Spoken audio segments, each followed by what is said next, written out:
고치게 하게 하려 하심이라. 아멘.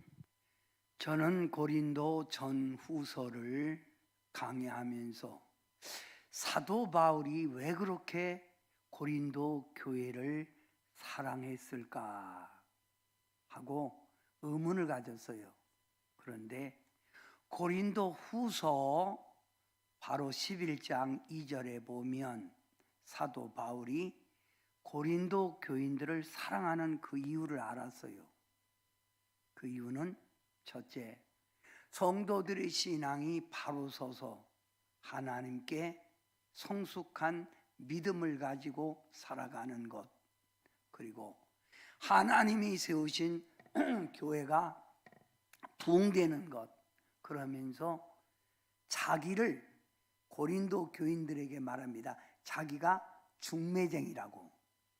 중매쟁이가 뭐죠? 자, 신랑 있고 신부가 있으면 가운데에 중매쟁이가 들어서서 잘 얘기해서 이 두 사람이 합하게 하는 거예요.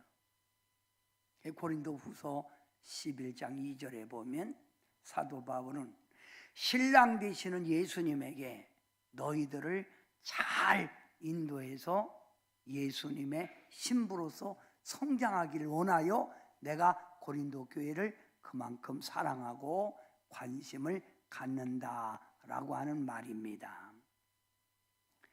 오늘 본문의 내용은 그 당시 팔레스타인에 큰 기근이 찾아왔습니다. 팔레스타인, 즉 예루살렘 쪽이죠. 예루살렘 교회가 큰 어려움을 겪고 있는 거예요. 심한 아주 어려움을 겪고 있습니다. 이럴 때 사도 바울은 기독교의 모 교회가 어디죠? 기독교의 모 교회는 바로 예루살렘 교회입니다. 복음의 발원지, 거기서부터 교회가 선 거예요. 뭔 얘기지요? 예수님께서 부활하시고 나서 너네 예루살렘을 떠나지 말고 내가 너에게 약속한 성령을 기다리라. 그래서 그들이 마가다락방에 모여 합심하여 10일간 기도하여 성령 받고 나서 성도들이 흩어진 것마다 교회가 이루어진 거예요. 그래서 기독교의 바로 복음의 발원지 예루살렘 교회. 예루살렘 교회가 심히 어려움을 처하자 사도 바울은 예루살렘 교회를 도와야 된다 하고 여러 교회에 구제 헌금을 하여 예루살렘 교회를 돕고자 하였습니다. 특히 오늘 본문에는 그동안 갈등과 시련을 겪고 있었던 고린도 교회가 모처럼 자신들의 잘못을 깨닫고 우리가 이러면 안 되지. 그동안 왜 사도 바울의 권면을 받아들이지 못했지? 우리가 죄인이야. 우리가 잘못됐어. 하고 회개하여 이들이 새로운 믿음을 정리해 가는데 사도 바울이 예루살렘 교회를 돕는 일에 막바로 헌금하라 하면 그들이 모처럼 갈등과 여러 가지 혼란을 겪었던 이들이 모처럼 안정돼 가는데 시험 들까봐 사도 바울은 고린도 후서 8장 9장을 헌금의 목적, 헌금하는 성도의 자세를 신중하게 대하면서 성도들이 오해가 없도록 기록한 것이 오늘 말씀입니다.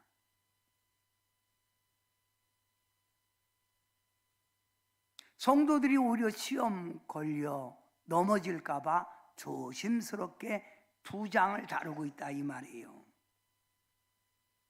그러면서 사도 바울은 고린도 교회 연보 구제 헌금을 할 때 성도들의 헌금 관리를 세 사람을 보내서 하게 합니다. 왜냐하면 그 고린도 교회 안에는 자꾸만 사도 바울을 깎아내리고 사도 바울을 자꾸만 복음을 무시하는 거짓 선지자들이 있기에 이들이 또 트집을 잡을 것 같아서 세 사람을 뽑아 보냅니다. 왜 세 사람일까요? 두 사람이 아니고? 여러분, 오늘날 여러분이 교회에서 헌금한 것도 제가 관리하는 게 아니라 교회 재정위원을 두어서 두 사람이면 짝하기 쉽잖아요. 세 사람이면 짝하기 어려우니까 세 사람 이상을 두어서 헌금 관리를 하게 하고 저는 마지막 결제를 돕습니다. 잘 집행했습니다. 헌금 개수가 잘 됐습니다. 하고 재정위원을 두는 것과 같이 바로 사도 바울이 헌금에 오해가 없도록 몇 사람? 세 사람을 뽑아 보냈다 이 말입니다. 그 세 사람 가운데 디도를 선출합니다. 왜 디도를 선출했을까요?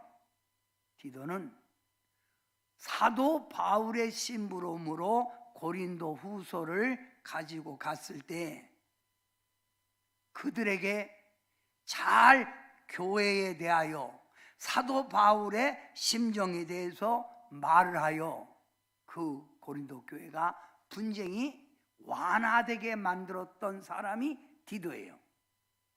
그러니까 디도가 문제를 해결한 그 고린도 교회 가서 연보해야 할 이유, 하나님의 영광, 하나님 나라가 어떻게 세워지는가를 설명하기가 쉬우니까 디도를 뽑은 거예요, 먼저. 그리고 나머지 두 사람을 뽑습니다. 이 두 사람을 바로 고린도 후서 8장 18절부터 19절에 이들을 이렇게 말하는 거예요. 또 그와 함께 그 형제를 보내었으니, 디도와 함께 형제를 보냈다는 거예요. 형제를 보냈으니 이 사람은 복음으로써 모든 교회에서 칭찬받는 자요. 칭찬받는 자요. 모든 교회에서 칭찬받는 자요. 그는 동일한 주의 영광과 우리의 원을 나타내기 위하여 여러 교회의 택함을 받아 우리가 맡은 은혜의 일로 우리와 동행하는 자라. 쉽게 말하면 뭐예요? 바울의 목적, 헌금해야 될 목적을 아는 자예요. 그래서 여러 교회에서 칭찬하는 자. 그래서 디도 2명 뽑아서 3명을 보냈다 이 말입니다. 왜 이렇게 신경 쓸까요? 시험 들까 봐 성도들이. 그래서 자 21절 여러분이 다 함께 읽어봅니다. 시작. 이는 우리가 주 앞에서뿐 아니라 사람 앞에서도 선한 일에 조심하려 함이라. 이는 우리가 주님 앞에서뿐만 아니라 하나님 주님 앞에서도 바르게 하고 사람 앞에서도 선한 일을 해놓고 호사다마 선한 일을 해놓고 뒤에서 욕을 얻어먹지 않기 위해서 이거예요. 선한 일을 하고도 욕을 얻어먹지 않기 위해서. 선한 일하고도 반드시 좋은 일 뒤에는 뭐가 따라요? 나쁜 게 따라요. 그래서 사도 바울이 모처럼 교회가 안정되어 가는데 이 헌금 문제 때문에 시험 받으면 안 될 것 같아서 신중에 신중을 기하고 있다 이 말입니다. 여러분, 오늘 여러분은 고린도후서 9장 1절부터 8절 말씀을 읽는 가운데 사도 바울이 아가야에서 내가 너희 자랑을 했대지요. 아가야는 어디냐면 고린도 지역의 중심부예요. 거기서 사도 바울이 무슨 자랑했을까요? 고린도전서 16장에 보면 예루살렘 교회가 어렵다는 이야기를 들으니 교인들이 우리가 돕겠습니다, 우리가 하겠습니다 하고 1년 전에 하나님께 약속을 한 거예요. 그걸 사도 바울이 아가에서 자랑한 거예요. 자랑한 거예요. 자랑을 했는데 이 자랑이 헛되지 않게 해달라는 얘기예요. 너희가 그때 그렇게 했으니 내가 미리 자랑을 했다, 그 자랑이 헛되지 않게 해달라 하면서 더 오해가 생기지 않도록 마게도냐 교회를 설명합니다. 마게도냐 교회는 바로 빌립보 교회, 데살로니가 교회가 있는 지역이 마가도냐 지역이에요. 그러면 마게도냐 교인들은 하나님을 사랑하는 마음을 가지고 환난이 많은 가운데, 극심한 가난 가운데서도 그들이 기쁨으로 하나님을 위해서 헌금했듯이 너희도 마게도냐보다는 낫잖아. 그러니까 마게도냐의 교회 정신을 받들어 너희도 삐지지 말고 그렇게 헌금을 하라 라고 하는 말이에요. 구제 헌금에 동참해 달라 이 말이지요. 성도 여러분, 오늘 사도 바울은 헌금이란 무엇인가? 헌금이 뭘까요? 헌금은 하나님을 공경하는 마음에서 나오는 행동이에요.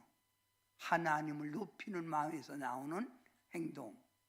그래서 마음이 있는 곳에 물질이 있다고 그랬잖아요.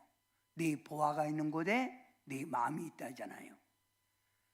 내가 하나님을 공경하는 마음에서 나오는 행동. 두 번째, 헌금은 받은 은혜에 감사하며 그 은혜에 보답하는 행위. 내가 받은 은혜가 있으면, 제가 어제 여러분에게 카톡에 문자를 보냈습니다. 그 내용은 간단하지요. 요즘 우리가 살고 있는 이 시대는 자녀들을 온갖 정성을 다하여 키웠건만 자녀들이 부모님의 은혜를 망각하는 시대다. 이것이 다 우리가 잘못 키워서 그렇다. 그래서 곰이 새끼를 키울 때 이렇게 키운다. 곰이 새끼 젖될 때가 되면 곰이 새끼를 데리고 딸기밭에 간다. 그러면 곰이 좋아하는 딸기를 정신없이 새끼가 막 따먹는 거예요. 그러면 어미는 뒤돌아서지 않고 도망가 버려요. 그래서 곰 새끼가 열심히 딸기를 따먹고 이제 정신 차려 배부르니까 엄마를 찾으니까 엄마가 없는 거예요. 막 우는 거예요. 엄마 안 나타나. 그래서 곰 새끼는 스스로 자립정신으로 살아갈 수밖에 없다. 엄마가 떼놓고 가는 그 부모의 마음이 어떻겠냐 했듯이 부모 여러분은 자식을 바로 양육해야 노년에 이런 푸대접을 받지 않는다라고 하는 카톡을 보냈습니다. 성도 여러분, 은혜 받았으면 은혜에 보답할 줄 아는 게 성도요 하나님의 자녀입니다. 세 번째, 하나님께서 핏값으로 친히 세우신 교회, 그 교회를 운영하도록 돕는 거예요. 운영하도록 돕는 것.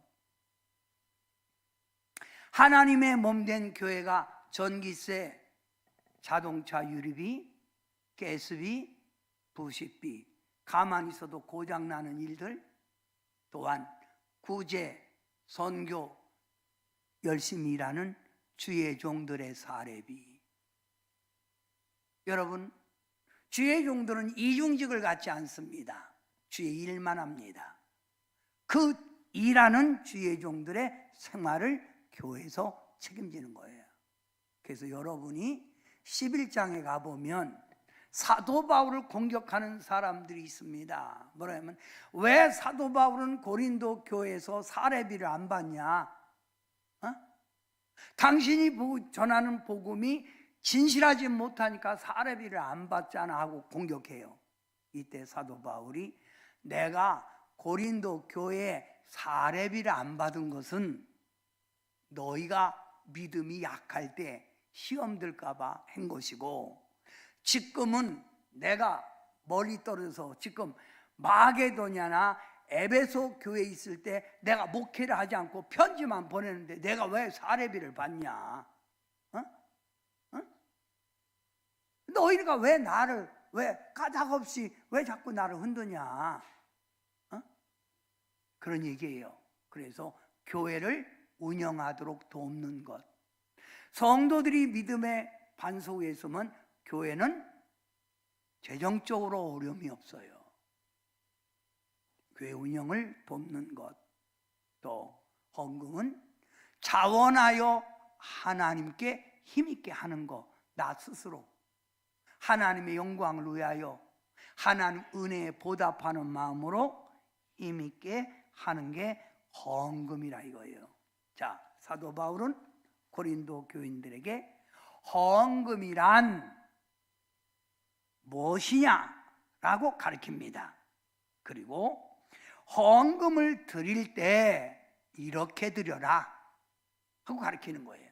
헌금을 드릴 때 어떻게 드려라? 1 한번 읽으세요. 1. 자신을 하나님께 드리는 마음으로 하라. 내 자신을 하나님께 드리는 마음으로 하라. 내 자신을 하나님께 드리는 마음. 그래서 성경에는 하나님께 나오는 자는 빈손 들고 오지 말고 내 마음의 정성을 담긴 예물을 하나님께 드리라는 거예요. 자신을 하나님께 드리는 마음. 두 번째 시작. 인색함이나 억지로 하지 말라. 인색함으로나 억지로 하지 말라는 거. 마지못해서 하는 헌금은 하나님이 받지 않는다는 거예요. 기뻐하지 않는다는 거예요. 세 번째, 그게 시작. 기쁨과 즐거운 마음으로 하라. 기쁜 마음, 즐거운 마음으로 하라. 기쁜 마음, 즐거운 마음으로 하라. 그리고 준비하였다가 마음에 정한다라. 어떤 분은 헌금할 때 하나님께 드리는 헌금을 다리미로 다려서 빳빳하게 만들. 어떤 분은 은행 가서 일부러 바꿔서 해요. 은행 가서 일부러. 다섯 번째 시작. 하나님께 영광 돌리는 마음으로 하라. 사도 바울은 지금 헌금의 목적, 헌금을 왜 해야 되느냐, 또 헌금을 드릴 때 성도의 자세를 자세하게 설명하고 있습니다. 즉 하나님 사랑하는 마음도 없이 무성의하게 드리는 형식적인 헌신은 하나님이 기뻐하지 않는다라고 하는 거예요. 성도 여러분, 하나님이 가난해서 성도들에게 헌금하라고 할까요? 아니지요. 하나님은 가난해서 없어서 성도들에게 헌금하라고 하는 게 아니라 창조주 하나님, 나를 여기까지 에베네셀로 지켜주신 그 하나님의 사랑을 인정하고 그 하나님을 사랑하는 마음을 담아서 하나님을 경배하라는 표시예요. 하나님은 가난해서 없어서 하라는 게 아니에요. 금도 내고 은도 내라고 하지 않았습니까? 우리 하나님께서는 택한 자를 통해서 영광 받기를 원하시고 감사받기를 원하십니다. 그래서 네 마음이 있는 곳에 물질이 있다는 거예요. 네 마음을 들이듯 들으라 이거지요. 성도 여러분, 제가 부흥회를 가보면 성도들의 자세를 딱 보면 달라요. 헌금을 그 사람이 감동돼서 오늘 예를 들어서 1억을 갖고 왔어요. 1억을. 어떤 사람은 1,000만 원 갖고 왔어요. 어떤 사람은 그냥 지나가듯이 10,000원 낸 거예요. 그러면 10,000원 낸 사람은 좋을 줄 몰라도 1억 내거나 1,000만 원 낸 사람은 안 줍니다. 안 줘라요. 눈을 똑바로 뜨고 탁 은혜를 더 받으려고 했지요. 응? 은혜를 더 받으려고 하는 거예요. 저희 우리 성결교단에 독립문 성결교단이 있었어요. 독립문 성령교회 이명재 목사님이 목회할 때 우리 유평장 장로님 황희 권사님이 거기서 신앙생활을 했다고 그래요. 근데 이명재 목사님 목회할 때 성도 한 사람이 소원이 있었어요. 뭐냐면 내게 1억씩 11조를 할 수 있게 해주세요. 1억씩 11조. 그러면 한 달에 10억 버는 거지요. 주님은 구하면 주시지요. 작은 것부터 따박따박 하는 거예요. 떼먹지 말고. 근데 어느 날 이분이 정말 하나님의 축복 속에 1억 11조를 하게 됐어요. 이 11조를 하게 돼서 우리 성결교단 전체 목사님을 전부 불러서 엠베서더 호텔에서 뷔페 식당에서 밥을 냈어요. 그러면서 하는 말이 하나님은 반드시 기도에 응답 주시는 분이다. 내가 크게 구했더니 하나님이 크게 준다. 이런 간증을 했다 이 말입니다. 이건 우리 교단에 있었던 실화입니다.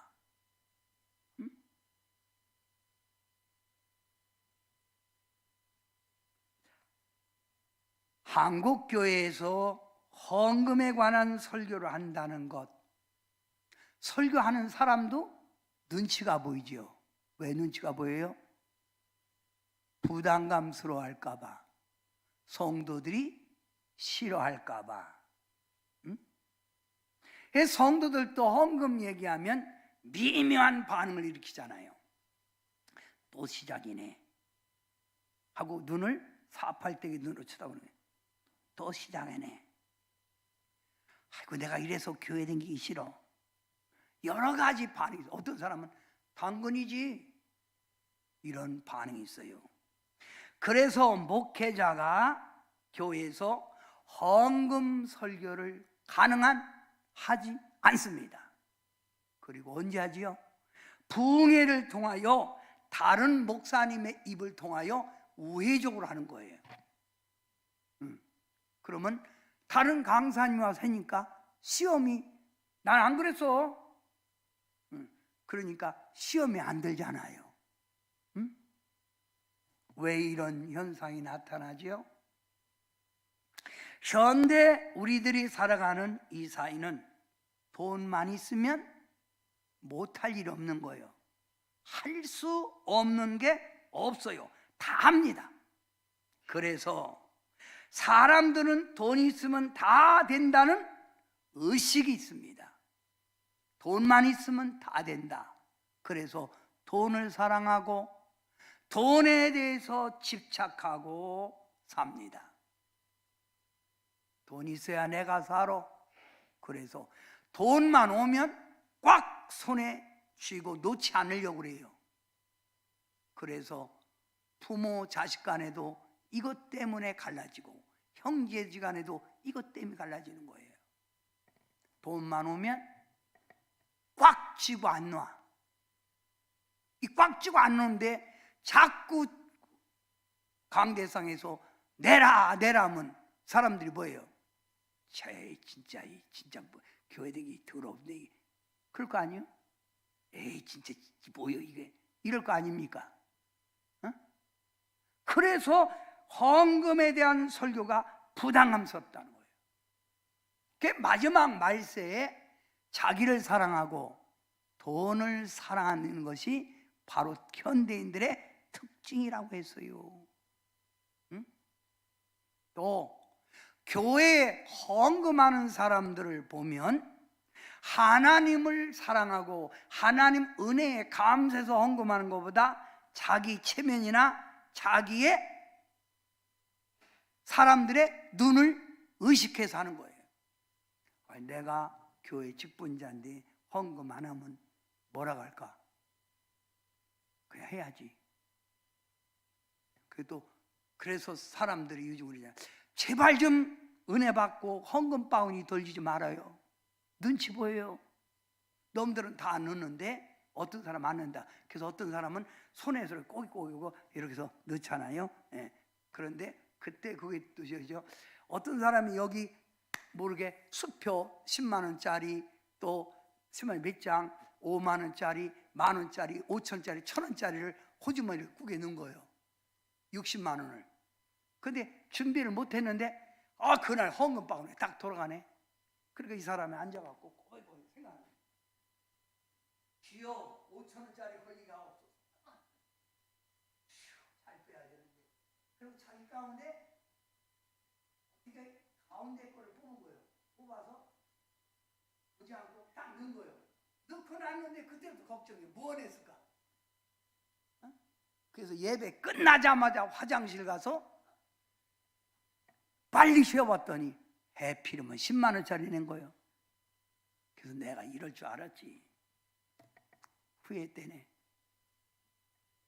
마지못해서 사람 눈치 보고.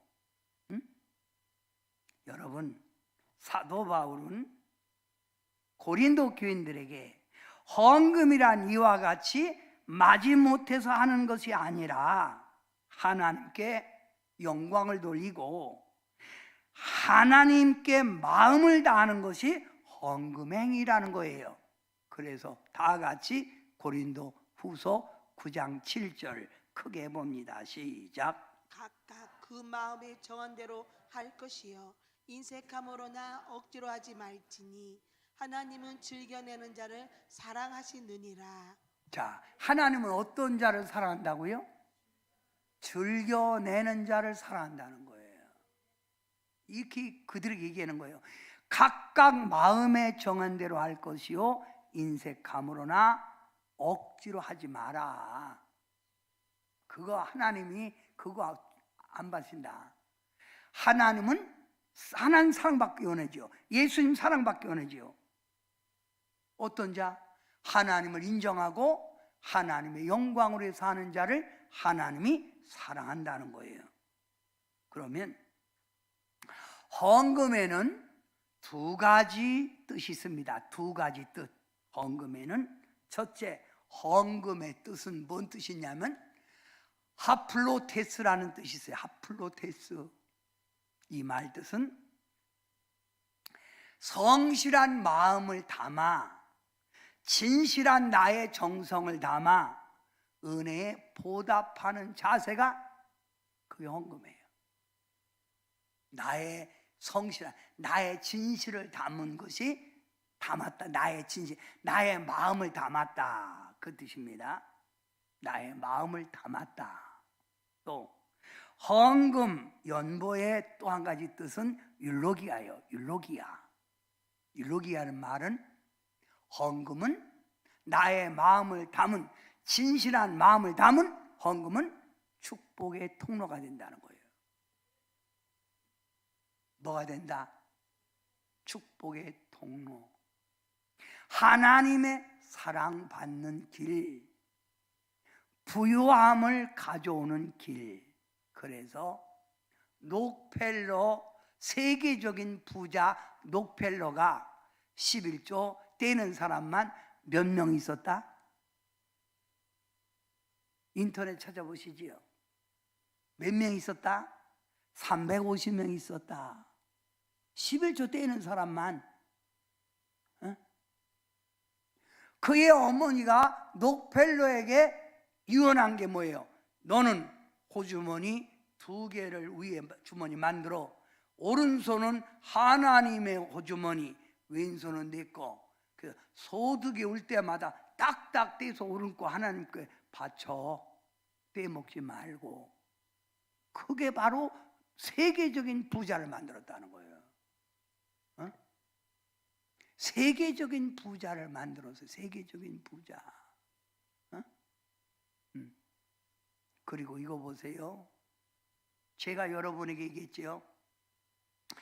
마지막 종말에 대해서 금요일마다 요한계시록을 강해하는데 하나님 앞에 우리가 섰을 때 자, 공중 재림할 때는 그냥 들림 받은 것 뿐이죠. 그래서 다시 몸이 사는 걸 첫째 부활이라고 그래. 그래서 천년왕국 첫째 부활이 됐을 때 하나님은 각각 행한 대로 상급을 줘요. 그래서 사도 바울이 고린도전서 9장에 해의 영광이 다르고 달의 영광이 다르고 별의 영광이 다르듯 구원받았지만 각각 영광이 다르다. 내 마음을 드린 거예요. 그러면 사도 바울이 이야기를 이렇게 합니다. 고린도후서 9장 6절 여러분이 크게 한번 해봐요. 하는 말씀이니까 시작. 이것이 곧 적게 심는 자는 적게 거두고 많이 심는 자는 많이 거둔다는 말이로다. 자, 여기 그 말이에요. 오늘 아까 유록이야. 적게 심는 자는 적게 거두고 많이 심는 자는 많이 거둔다. 제가 목회할 때, 수원에서 목회할 때 집사님이 있는데 두 분이 다 집사님이에요. 남편과 아내가. 근데 이 집사님이 꼭 11조로 하면 50만 원을 해요. 50만 원을. 그래서 이제 봉투에 찍잖아요. 그러면 남편 집사님이 말을 하는 거예요. 야, 내가 11조 40만 원이야. 400만 원 버는 거라고. 근데 왜 너는 왜 꼭 11조를 더해? 그러니까 이 여집사님이 많이 내야 많이 주지. 많이 내야 많이 주지. 그러더니 5개월 만에 하나님이 역사하더라고요. 그렇잖아요. 많이 심는 자는 많이 거두고 적게 심는 자는 적게 거둔다. 자, 신명기 1장 11절에 보니까 하나님이 여호와께서 여러분에게 현재보다 몇 배의 축복을 준다는 거예요. 1000배의 복을 준다는 거예요. 하나님이. 네?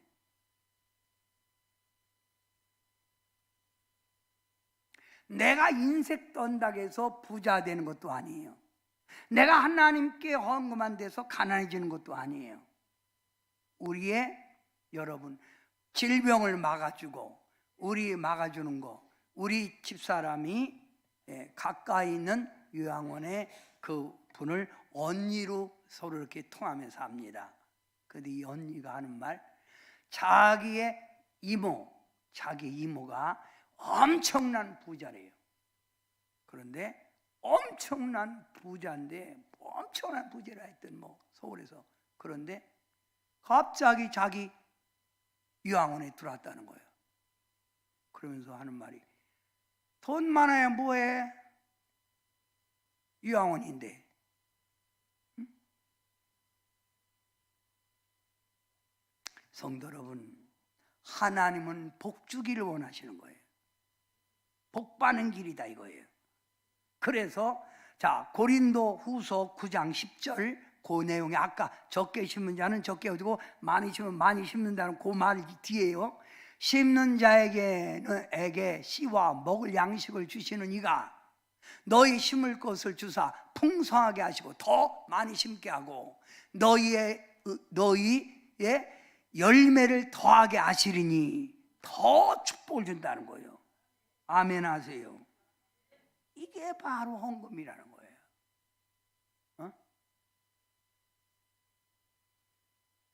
시험 들지 마세요. 저는 성경을 지금 현재 이야기하는 것 뿐이에요. 그런 눈으로 쳐다보지 말고 내로 눈으로 쳐다보면서 복 받는 길이구나 이걸 알아요. 그래서 오늘 여러분에게 이제 아주 저도 이 헌금에 대해서는 민감해요. 그래서 제가 부흥회 가면 이런 말을 하지요. 이런 말이에요.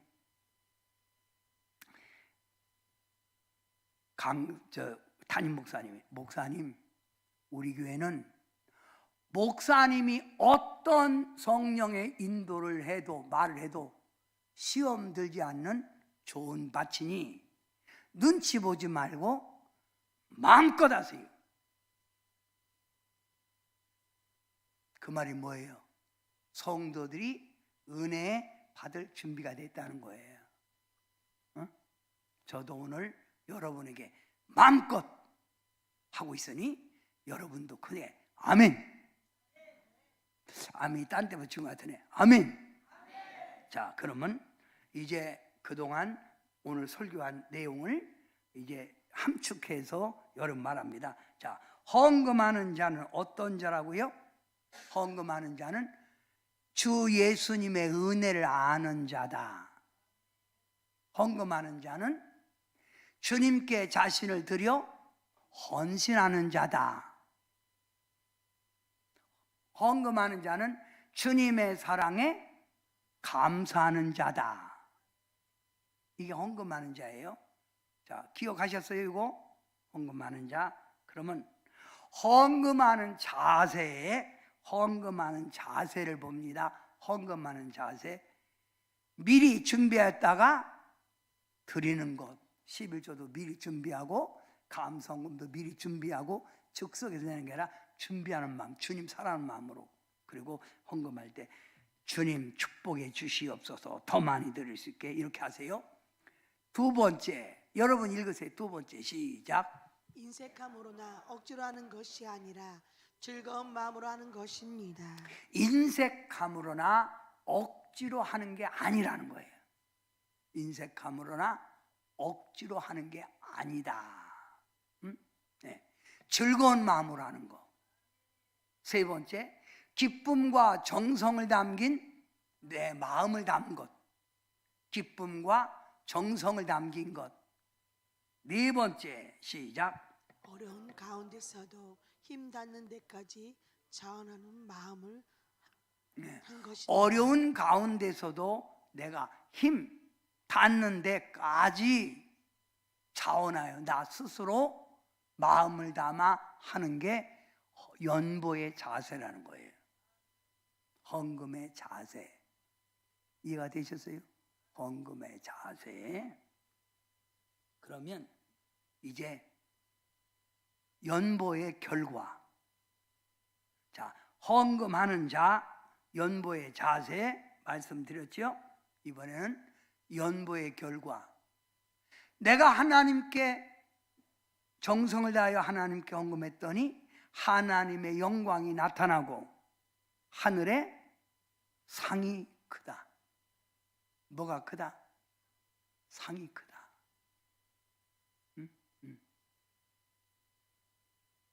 예, 저는 우리 지방에 우리 목사님이 있어요. 여기 가까운 수신에 가까운 박 목사님인데 이분이 제주도 갑바도니아 거기서 목회를 했어요. 그런데 제주도 갑바도니아는 쉽게 말하면 바닷가예요. 그래서 제가 자네 여기 모두로 바닷가에서 목회하는 게 낫지 여기 와. 왜 왔어? 여기 와서 그 시골교회에서 고생이. 그러니까 목사님 제가 오죽하면 왔겠어요?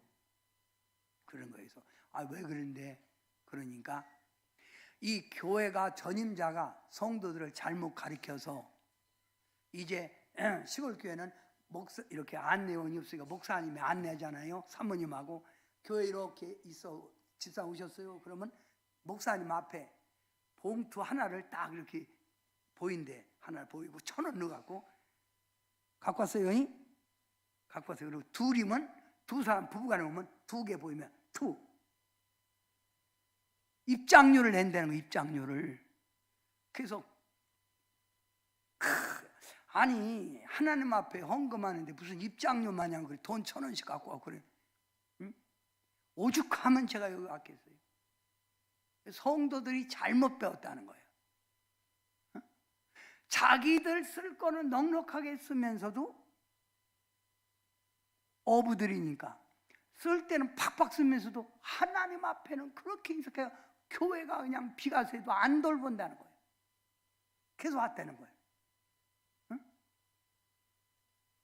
박춘식 목사지요. 유평 장로님 알지요, 그분? 예. 응? 그래서 내가 참 별 성도들도 다 있네. 하나님의 영광이 나타나고 하늘의 상이 있다. 두 번째, 주님 안에서 뭐라고요? 헛되지 않은 거예요. 여러분의 정성 헛되지 않는다. 세 번째, 크게 해보세요. 시작. 심은 대로 거두게 되고 부족함이 없이 살게 됩니다. 심은 대로 거둔다는 거예요. 내가 심은 대로 거둔다. 응? 네. 내 자손까지 복을 받아요. 그래서 말라기에 보면 내가 너희에게 복을 주나 안 주나 한번 시험해 봐라.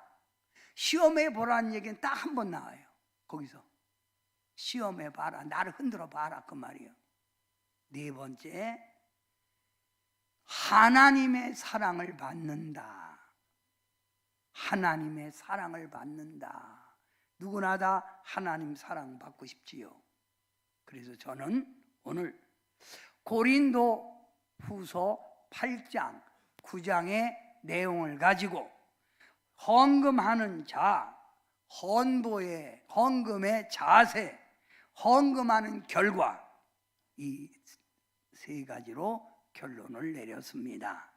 성도 여러분, 신앙생활에 헌금의 목적을 바로 알고 신앙생활 잘하여 더욱 유익한 신앙이 되고 하나님 영광 돌리는 여러분들 되기를 주님의 이름으로 축원합니다. 기도합니다.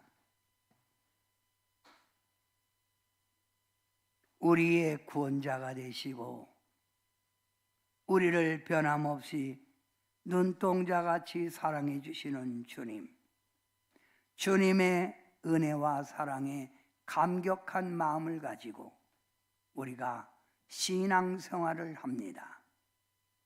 이렇게 신앙생활할 때 마음을 다하고 성품을 다하고 힘을 다하여 주님을 섬길 수 있는 신실한 마음을 담아 주님 영광 돌리는 성도들 되게 도와주셔서 오늘 예배하는 성도들 다 하나님 나라에 열심히 심고 주님께 열심히 축복받아 승리의 삶 살아가도록 복내려 주시옵소서. 오늘 고린도 후서 8장과 9장의 말씀을 가지고 성도들이 신앙생활 어떻게 하는 것이 합당한 신앙생활인가를 깨닫고 들은 말씀이 신앙의 노정기가 되게 하셔서 주께 더 인정받게 하옵소서. 예수님의 이름으로 간절히 기도하옵나이다. 아멘.